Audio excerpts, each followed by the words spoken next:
அவனோட பவரை வச்சு அந்த இடத்துல ஒரு பயங்கரமான சவுண்டை போட விடுறான். உஜ்ஜின்னு ஒரு மாதிரி சவுண்டு கேட்குது. அவங்களால அசையவே முடியல. எல்லாருமே காதை பற்றிட்டு நின்றுக்கிட்டு இருக்காங்க. அந்த நேரம் பார்த்து உசை தப்பிச்சு ஓடிடுறான். இப்பயே மியாவையும் பிடிச்சிட்டு போயிருக்கலாம், ஆனால் விட்டுட்டு போயிட்டான். ஓடிட்டானா உடனே வந்து கேட்க வந்து பார்க்குறான் மியாவை. நல்லா தானே இருக்க, உனக்கு எதுவும் ஆகலையே அப்படின்னு சொல்லிட்டு என்ன மன்னிச்சிருங்க அப்படிங்கிற மாதிரி மியா சொல்கிறா. இல்லை உன் உடம்ப பார்த்துக்கோ, நீ ரொம்ப முக்கியம் அப்படிங்கிற மாதிரிலாம் சொல்லிகிட்டு இருக்கான். அடுத்து இந்த அடிப்பட்ட போலீஸ் எல்லாம் கூட்டிகிட்டு போயிட்டுருக்காங்க. இங்கே அடுத்த சீனில் கட்டுறாங்க. இந்த இம்பீரியல் ஃபேமிலி விழாவை தான் கட்டுறாங்க. இங்கே தானே அந்த கடத்திட்டு வந்தவர் இருக்கிறத ஆராத்தா சொல்லியிருப்பான். அதனால தான் இங்கே செக் பண்ணுறாங்க எல்லா போலீஸும். பார்த்தா ஒன்றுமே இல்லை. வந்து மேஜர்கிட்ட சொல்கிறாங்க, இது மாதிரி இங்கே எதுவுமே இல்லை, யாருமே இல்லை அப்படிங்கிற மாதிரி சொல்கிறாங்க. சொல்லிவிட்டு சில போலீஸ்லாம் அங்கே தனியாக பேசிகிட்டு இருக்காங்க. என்ன சொல்கிறாங்கன்னா, இந்த உசுபா ஆராத்தா வந்து ஒரு உசைக்கு வேலை பார்க்குறான் போல், அவன் இப்படி பொய்யா தகவல் கொடுத்துருக்கான். ஏன்னா உசுபா ஃபேமிலி மேலே எல்லாருக்குமே ஒரு எதிரி மாதிரி தானே பார்க்குறாங்க. அதனால அப்படிலாம் பேசிக்கிறாங்க. இதை கேட்டுட்டு ஆராத்தாக்கு ஒரு மாதிரி ஆயிடுது. இந்த மேஜர் பார்த்துட்டு, சரி அதான் செக் பண்ணிட்டீங்கல்ல, வேலை முடிஞ்சிச்சுல, கிளம்புங்க அப்படிங்கிற மாதிரி சொல்கிறாரு. எல்லோரும் கிளம்பிடுறாங்க. அந்த ஆராத்தா மட்டும் மேஜர்கிட்ட போய் சொல்கிறான், இது மாதிரி இன்றைக்கி ஒரு நாள் மட்டும் எனக்கு பர்மிஷன் கொடுங்க, இந்த இடத்த வந்து நான் சர்ச் பண்ணி பார்க்குறேன் அப்படிங்கிற மாதிரி சொல்கிறான். அவரும் பார்த்துட்டு, சரி நீ என்ன நினைக்கிறேன்னு தெரியுது, நீ வந்து உனக்கு தோன்றதை பண்ணு அப்படின்னு சொல்லிட்டு அவரும் கிளம்பிடுறாரு. அவனும் அந்த வீட்டுக்குள்ளே வந்து அப்படியே தேடிட்டே வரான். பார்த்தா அவனுக்கு அப்போ தான் அந்த பழசெல்லாம் ஞாபகம் வருது. அப்படியெல்லாம் அவங்க தாத்தாட்ட கேட்டிருப்பான், இந்த உசுபா ஃபேமிலியோட ரோல் என்ன அப்படிங்கிற மாதிரி அவங்க தாத்தா சொல்லியிருப்பார். நம்ம தான் வந்து இந்த எபிலிட்டி யூஸரில் கெட்ட எபிலிட்டி யூஸர்லாம் அழிக்கிறது தான் நம்மளோட வேலை, அது வந்து நம்ம குடும்பத்தால் மட்டும்தான் பண்ண முடியும் அப்படிங்கிற மாதிரிலாம் சொல்லியிருப்பார். இவன் கேட்டிருப்பான், எனக்கு வந்து ஃப்ரெண்டுங்கள்லாம் இருக்கக்கூடாதா, நான் ஃப்ரெண்டுங்க கூட இருக்கணும்னு ஆசைப்பட்றேன் அப்படிங்கிற மாதிரிலாம் கேட்டிருப்பான். அதுவும் வந்து ரூல் தான், உசுபா ஃபேமிலி வந்து யாரு கூடயும் ஃப்ரெண்டாக இருக்கக்கூடாது, அது வந்து உன் வாழ்க்கையை விட ரொம்ப முக்கியமானது இந்த ரூல்ஸு, நீ இதெல்லாம் கடைப்பிடிச்சி ஹார்ட் ஒர்க் பண்ணணும், நீ தான் இந்த குடும்பத்தோட வாரிசு அப்படிலாம் சொல்லியிருப்பார். அப்புறம் சொல்லியிருப்பார், ஒரு நாள் வந்து ட்ரீம் சைட்டை பார்க்குற ஒரு மெய்டன் வருவா, அவளை நீ தான் வந்து உன்னோட ஸ்வாடால் பத்திரமா பார்த்துக்கணும் அப்படிங்கிற மாதிரிலாம் சொல்லுவார். யாரை பற்றி சொல்கிறாருன்னா மியோவை பற்றி தான் சொல்கிறாரு. அதெல்லாம் யோசிச்சு பார்த்துக்கிட்டே இப்போ உள்ளே வந்து நடந்துகிட்டு இருக்கா ஆராத்தா. அப்படியே சொல்லிட்டு வரான். ஆனால் இப்போ உசுபா ஃபேமிலி எம்டியாக தான் இருக்குது.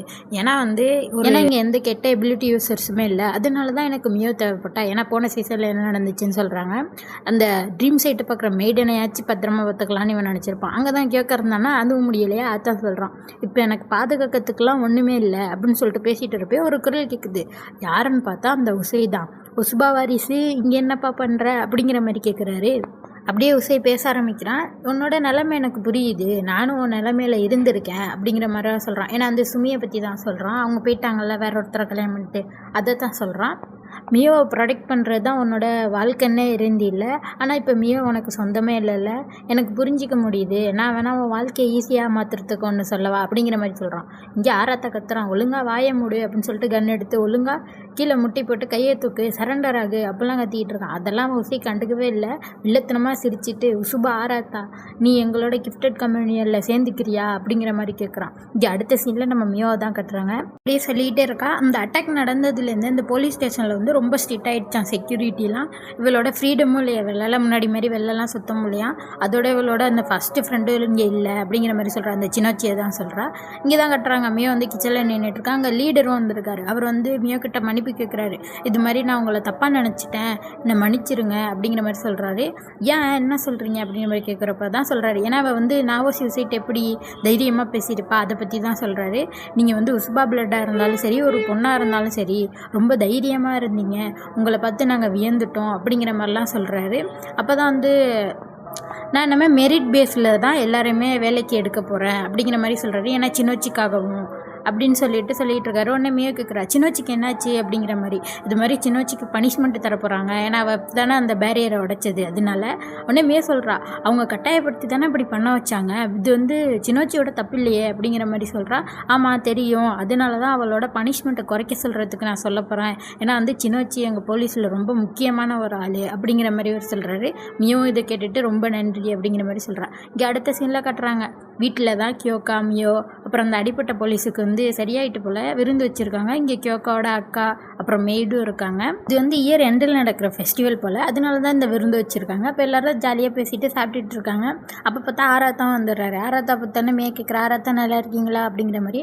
அவனை வந்து மியா நீ நல்லா இருக்கியா அப்படின்னு கேட்டுட்டு இருக்கான். உடனே அக்கா இதை பார்த்துட்டு கியோக்காவை பார்த்து, என்ன கியோக்கா பராமையாக இருக்கு ஆராத்தா பார்த்து அப்படிங்கிற மாதிரி சொல்கிறாங்க. உடனே அவன் சொல்கிறான், அதெல்லாம் ஒன்றும் இல்லை அப்படின்னு சொல்லிகிட்டு இருக்கான். உடனே அவங்க அக்கா வந்து அந்த கறிக்கட்டை இருக்கும்ல, இந்த குளிர் காயறதுக்கு கட்டை எரிச்சு விடுவாங்களே அது கறி இல்லை அப்படின்னு சொல்லிட்டு மியோ போய் கறி எடுத்துட்டு வரியா அப்படின்னு சொல்லிட்டு அமுச்சு விட்றாங்க. அமுச்சு விட்டுட்டு இது மாதிரி கியோக்காவை பார்த்து கண்ணை கட்டுறாங்க. என்னன்னு தெரியல. மியோ வந்து பின்வாசல் வழியாக வெளில வரா. வெளில வந்தா இங்கே தான் சின்னச்சி நின்றுட்டு இருக்கா. சின்னச்சியை பார்த்தோன்னே மியோக்கு ஒரே சந்தோஷம். ஓடி போய் பார்க்குறா, எப்போ வந்தீங்க அப்படின்னு சொல்லிட்டு. அப்போ தான் சின்னச்சி சொல்கிறா, இது மாதிரி கியோக்கா தான் வந்து மேல் இடத்துல பேசி இவளை விட சொல்லிட்டாங்களாம். இப்போ வந்து இவளை இந்த பழைய இடத்துல வேலை பார்த்துட்டு இருந்தால ஓல்டு கேபிட்டல் அங்கேயே போக சொல்லிட்டாங்களாம். அப்புறம் வந்து இந்த லீடரும் இவளோட பனிஷ்மெண்ட்டை குறைக்க சொல்லிட்டாராம். அதனால் நான் வந்து அவங்கள்ட்டேருந்து தப்பிச்சிட்டேன். நான் உங்களை ஏமாற்றியிருந்தாலும் என்னை மன்னிச்சு விட்டுட்டீங்க. உன் கூட ஃப்ரெண்டாக இருக்க கூட எனக்கு தகுதி இல்லை தெரியுமா அப்படிலாம் சொல்லிட்டு அழுவுறா. நான் பண்ண தப்புக்கு வந்து நான் சரி செய்கிறதுக்கு என்னால் முடிஞ்ச எல்லாத்தையும் பண்ணுறேன். அப்போ நான் பண்ணி முடிச்சுட்டு வரப்போ திருப்பி நீ என் கூட ஃப்ரெண்டாக இருப்பியா மியோ அப்படின்னு சொல்லிட்டு அழுதுகிட்டே கேட்குறாங்க. உடனே மியோ அவங்கள கட்டி பிடிச்சிக்கிட்டு நான் எப்போதுமே உங்களுக்கு ஃப்ரெண்டாக தான் இருப்பேன் அப்படின்னு சொல்லிட்டு இருக்கா. அப்போ தான் பனி பெய்யுது. 2 பேரும் பார்த்துக்கிட்டு இருக்காங்க. பனி பெய்யுது அப்படின்னு சொல்லிட்டு. இங்கே எப்படியே ஆராத்தாவை கட்டுறாங்க. அவன் ட்ரிங்க்ஸ் பண்ணிக்கிட்டே தனியாக யோசிச்சுக்கிட்டே நின்றுட்டுருக்கான். அப்போ பிரின்ஸோட குரலும் கேட்டுட்ருக்கு. அவர் என்ன சொல்லிகிட்டு இருக்காருன்னா, இப்போ விழுகிற முதல் பனி ரொம்ப கடும் குளிரை கொடுக்கும். அந்த குளிரை யாரெல்லாம் ஃபீல் பண்ணுறாங்களோ அவங்களோட இருள் மேகம் வெளில வரும். என்னை மன்னிச்சிரு, இது எல்லாமே உனக்கு நிறையா பெயினை கொடுத்துருக்கும் அப்படிங்கிற மாதிரி பிரின்ஸ் வந்து சொல்லிக்கிட்டு இருக்காரு அவரோட அரண்மனையில். இதோட இந்த எபிசோட் முடியுது. அடுத்த எபிசோட் பார்க்கணுன்னா மறக்காமல் சேனலை சப்ஸ்கிரைப் பண்ணிக்கோங்க. பாய்.